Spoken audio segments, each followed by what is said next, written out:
Ready? That's what she said. Come on, man. You can't let something like that. See how that worked out? That was a hard one. That's what she said. You know everybody in this class is 18 and up, right? That's a tested question, Karen. Anyway. All right, so we know what an entire contract is, right? Time limit on certain defenses. Remember, these are the mandatory provisions. These are in our favor, right? So that means if you gave me a time limit on certain defense, that means if I lied about something in my insurance contract, right? And they don't find out about it, once a certain time period goes by, usually 2 years, there's nothing they can do about it. Woo! That's kind of nice, right? Don't let one of my kids play with me, man. Like, my daughter comes back, she's 27 now. Let me find out she did something back in the days, dude. I'll be like, we'd be at dinner and be like, there's no time limit on certain defenses here. I come back whenever I want to discuss this. I'm not in the insurance business. Remember, 2 years. 2 years, bug off. All right? After that time period, insurance company can't deny a claim. Remember that. Can't deny a claim. Now, grace period. Typically, it's going to be 10 days, people. Most of us are paying our insurance premium on a monthly basis. If we pay our insurance premium on a monthly basis, we have a 10-day grace period. What does that mean? That means I can make my monthly premium at any time during that 10-day grace period.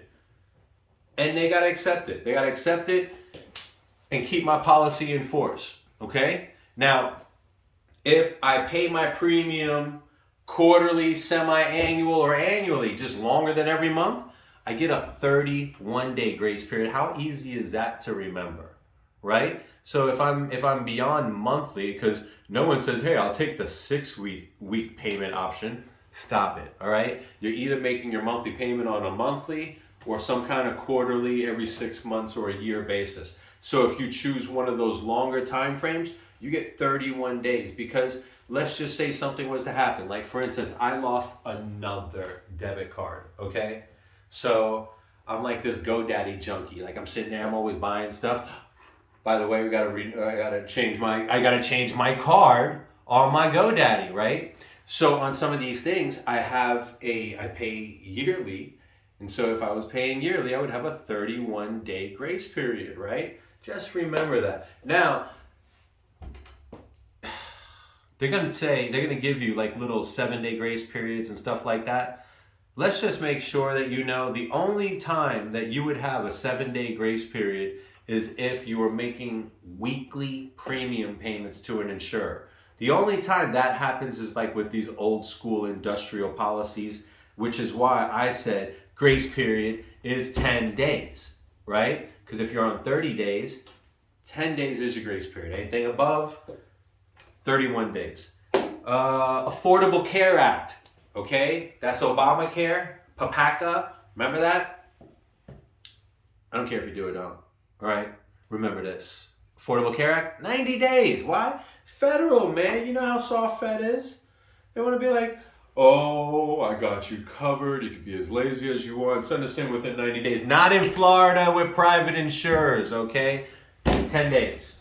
If it's not 10 days, it's 31 days. If it's something from on the marketplace like Obamacare, it's 90 days. Easy to remember though, because 90 days is a little bit unreasonable for a grace period. Don't you guys agree? Like, seriously. I mean, if I was paying you, you want to wait 90 days for your money from me behind a dude? Come on, that's ridiculous. Of course the federal government gives us 90 days because it's absurd. But I'm pretty sure that they're going to ask you a question about the 10 days and the 30 days. Now, reinstatement, okay? So with this reinstatement, and by the way, if you're following along in the book, I'm on 22.114 on page 353. Let's talk about what these grace periods, all right? Because when a policy lapses, your insurer could require you to submit a new application. So let's just say you have this 10-day grace period, right? You pay on a monthly basis, and the 11th day rolls up. There's 2 scenarios that could happen. In scenario number 1, you have you're not required to submit a new application, okay? Which means that if I was to go ahead and send my payment in and you got it on the 12th and the insurer accepted it, it's good. It's good, guys. Like, your policy is reinstated. Even if it said, yo, you don't pay by the 10th, your policy is canceled. You pay it on the 12th and they accept your payment, we're good to go, okay? That's the first part of this. And that's only if they don't require an application for reinstatement.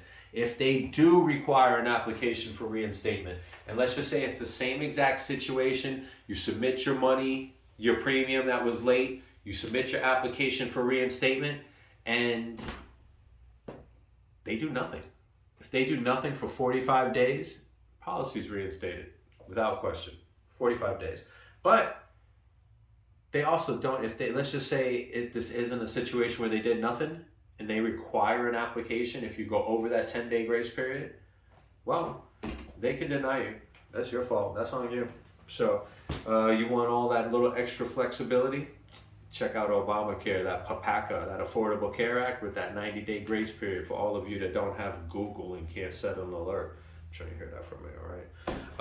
Notice of claim. All right, so what is the claim? Claim is when something happens, right? Something happened to you. Remember when I was jogging and texting with the beer at the gym? It felt, bam, we were talking about accidental means, accidental results. All right, so when I fell and they dragged me away and I'm in the hospital eating that good peanut butter and jelly in that nice comfy bed. Yeah, because that's what happens when you go to the emergency room.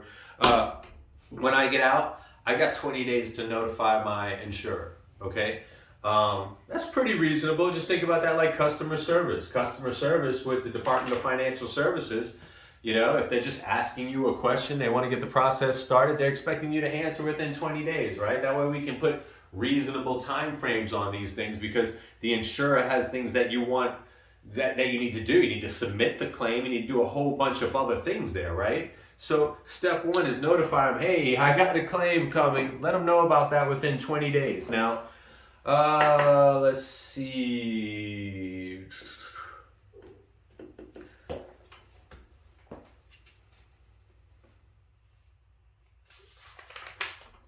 Let's see if losses.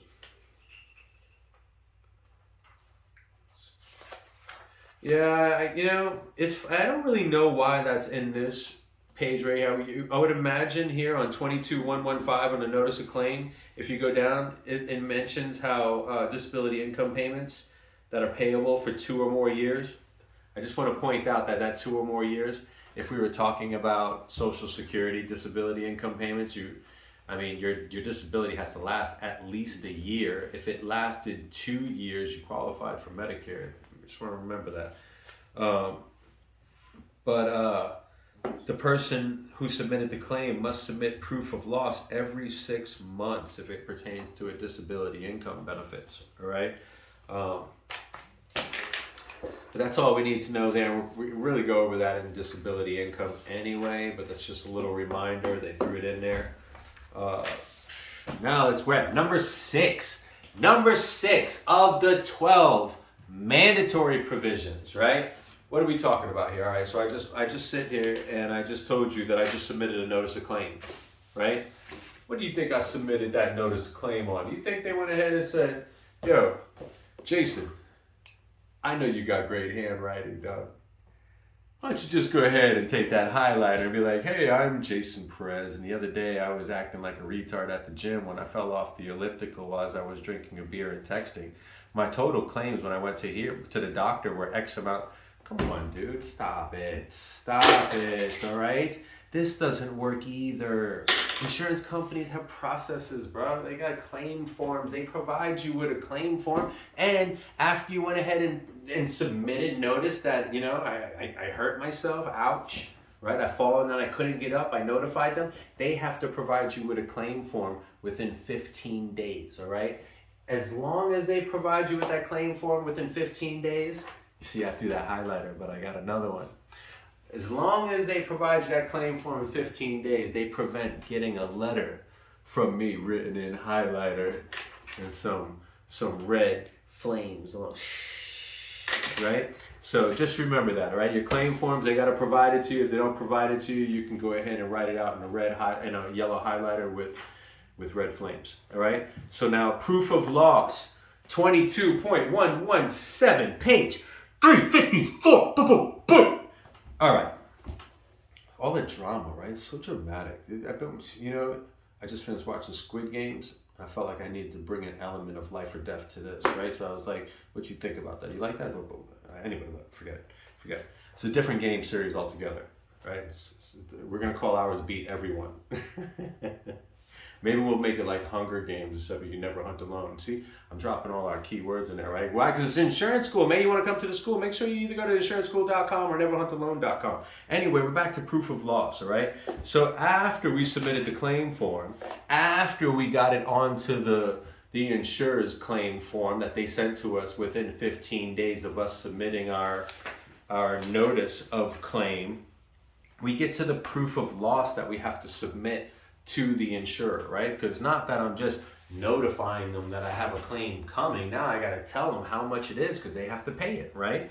So under the proof of loss, what we're basically saying is that I have 90 days to submit proof of loss, okay?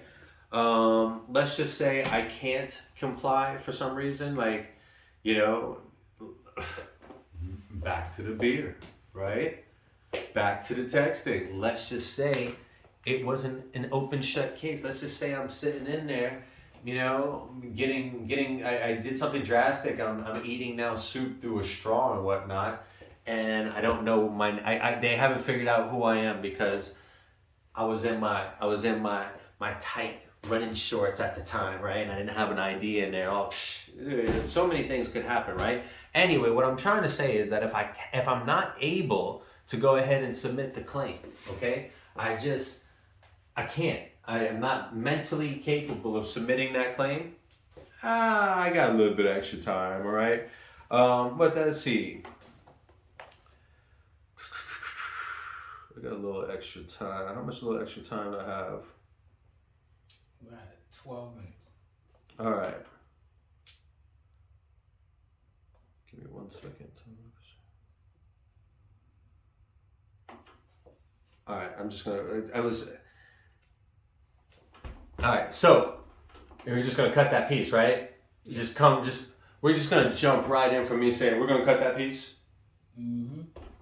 So, if you can't do it within 90 days, because it's just you just can't. 1 year, people, 1 year. I don't care who notifies your insurer. Somebody better notify the insurer after a year, because I can promise you the hospital taking care of you wants their money. Okay, so proof of loss. Please submit within 90 days. If you can't submit within 90 days, make sure it's within a year, or else there's nothing we can do for you, right? Now, the only other exception is if you just don't have the legal capacity to do it. Like maybe, I don't know, you hit your head and you don't know who you are anymore. You think you're Buck Rogers or whatnot. It happens, dude. It happens. I'm pretty sure there's all types of weird Buck Rogers people running around in a mental institute that no one knows who they. You didn't hear that from me. But did you see in 51st Dates that dude 10-second Tom? That's what comes to mind right here. 10-second Tom. Yo, David, pop 10-second Tom up in the replay, right? So, all right, let's move on from proof of loss. Remember, so the proof of loss, we had to submit it. We had to make sure we notified them of the claim within 20 days, right? We had to put the claim within the claim form that they provided us, unless they don't give it to us within 50 days, and then we're allowed to go ahead and write it out however we want, in highlighter and all kind of pretty and stuff, right? I'm put emojis on it, all kinds of things, like sick emojis, and I'm gonna be, you better give me my damn form within 15 days, dude. All right, because don't let me be all tied up at home, not able to get any work done, and then have to make a claim form. All right, so then once I get that claim form submitted, I gotta submit proof of loss within 90 days. Okay, so, and if I can't, and I'm a little too cuckoo to go ahead and submit my proof of loss within 90 days, hopefully I can gather myself within a year. Right now, the time payment of claims, I want to look at the book right here, because time payment of claims is super easy. I actually want to exclude something. So if you're following along in the book, before we even jump into this, towards the bottom, you're going to see where it says, in some states, the time payment of claims is 60 days. In other states, it's 30 days. People, yo, ask me if I care about other states, man. I care about other states? No, I don't care about other states. So if you look at my book, I put a big red line right through it, right? Because it says, you might as well have said like California. No one cares. Oh, what's your time payment of claims in Georgia? Don't care. What is it in Florida? It's 45 days, baby. Come on, 45 days. We give you a little bit more. All right, so let's go through this. Time payment of claims provides for immediate payment of the claim after the insurer receives notification of proof of loss. All right? Now with disability income payments, it's got to be paid at least monthly, right? Because think about it, it's income payments.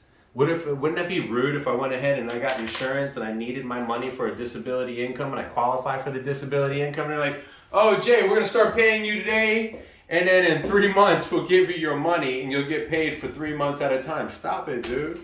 I'll be over there like eating cat food on crackers, like just like, fancy feast and whatnot, just waiting for my disability income. Nobody wants to eat fancy feast and watch Wheel of Fortune. Come on, man. That's rude.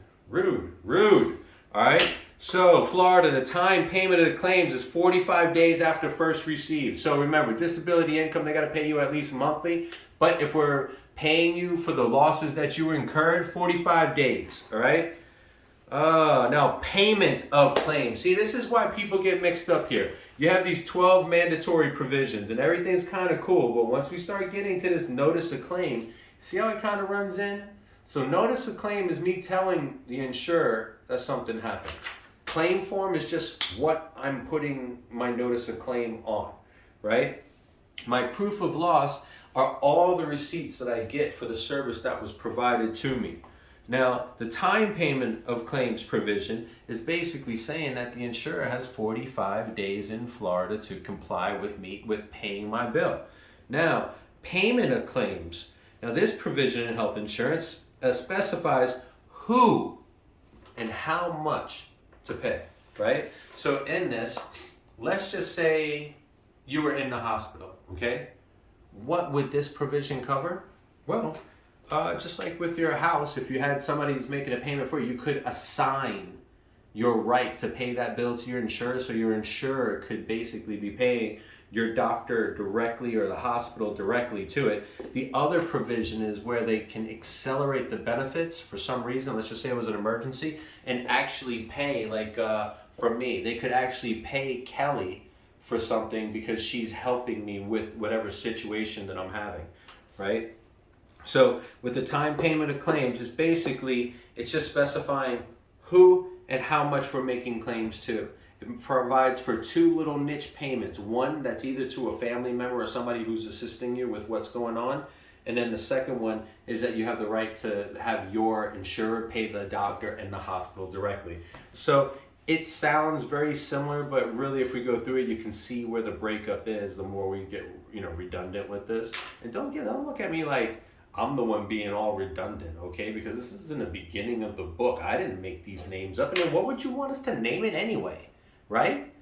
Notice of claim, claim form, proof of loss.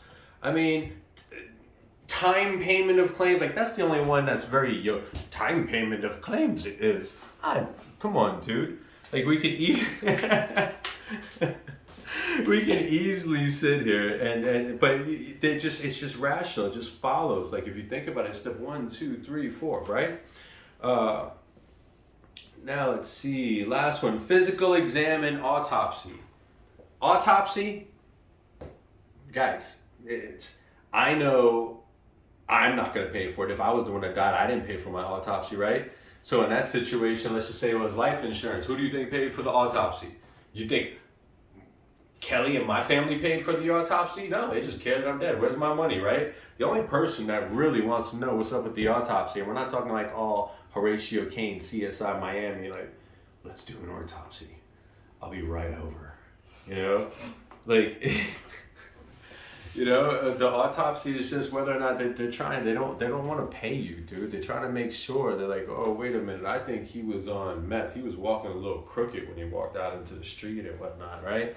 Because if you were on narcotics or drugs, they might not have to cover this. But anyway, so the autopsy and all physical exams, okay? Because disability income, you want to get me in there. You know, now I'm, like, let's just say after that unfortunate, unforeseeable elliptical accident that I had, I'm over here claiming disability income. Like my knee is all crooked. I'm over here walking 2 inches shorter on the other side. And they were like, yo, Jay, you need to come into the office and prove that you're still screwed up, right? When I come in, those tests that they administer to still make sure if I qualify for disabled or the autopsy, that's all on their expense, all right, guys? Their expense. They have the right to do it then. I'll come over here and cry no religious freedoms and whatnot, all right? We have the right to do it. So, legal actions. If these are mandatory, these are all on our behalf, right?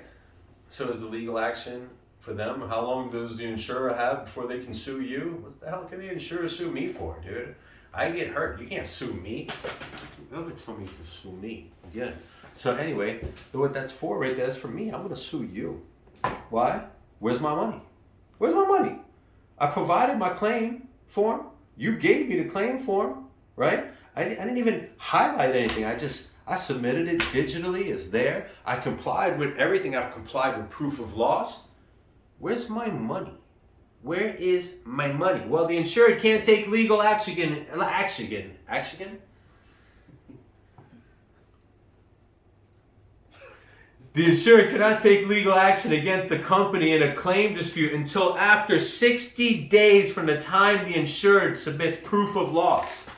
60 days. I like that. See, if I was going to go in and take this test right now, I would remember all the things that I didn't remember. I don't know how I would do that. How would I do that? I would remember all the things I didn't remember. I guess it'd be like stupid stuff like this, right? And we want to figure out, like we know almost everything in the course is 30 days. Well, I guess we just got to figure out which 2 or 3 things are 60 days, right? We just got to figure out which one of those weird ones are 45. I don't even remember right now. Which one was 45?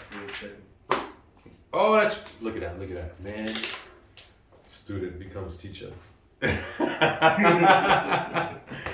right, so yeah, that's the legal action is real easy. I mean, that makes sense, dude. Come on. Like something doesn't go down and you're like ready to sue them within 20, 30 days, 45. Come on, man. Can we at least wait 60 days before we start bringing in all these pretty boy attorneys and their retainer fees? Come on, it just drives costs up, people. Can we get along for 60 days? All right. Lastly, change of beneficiary. Do you know what the beneficiary is? I hope so. It's the person who's getting the benefit, right? Is the beneficiary. See how this thing works? You guys act like this class is so hard. All these root words with this extra ARYs at the end, and then you act like you didn't see the root word in there of benefit. Who gets the benefit? The beneficiary. All right, so what's this last one? Change of beneficiary. What it's basically saying, my policy, I have the right to change my beneficiary unless my girl is smart and gave me one of those irrevocable beneficiaries. You know what that means? It means that she can talk as much trash as she wants, dude. She can pretty much do whatever. I can't get her name off that policy if my life depended on it, all right? So unless it's an irrevocable beneficiary, then what do we have? Can we please root word this? Irrevocable, cannot take it back. Beneficiary, so if I think of life insurance, right? I label Kelly as my beneficiary. Psh, man. Let's get something straight. She put up with me for all these years. Ain't no way in hell she's going to let somebody else get paid when I die, all right? Irrevocable beneficiary. So all we're saying is that everybody has the right to change their beneficiary until you don't. And that's when it's irrevocable. And that, my friends, is how you put 10 plus 2 mandatory revisions together in approximately, how long, David? 24 minutes. Holy crap, I'm going to have to find a way to read this slower, because this was supposed to take us like 9 and 3/4 hours. Bam. Don't tell them I did that for you. That's better, right? Yeah, mate. Yeah, the Yoda thing was sick.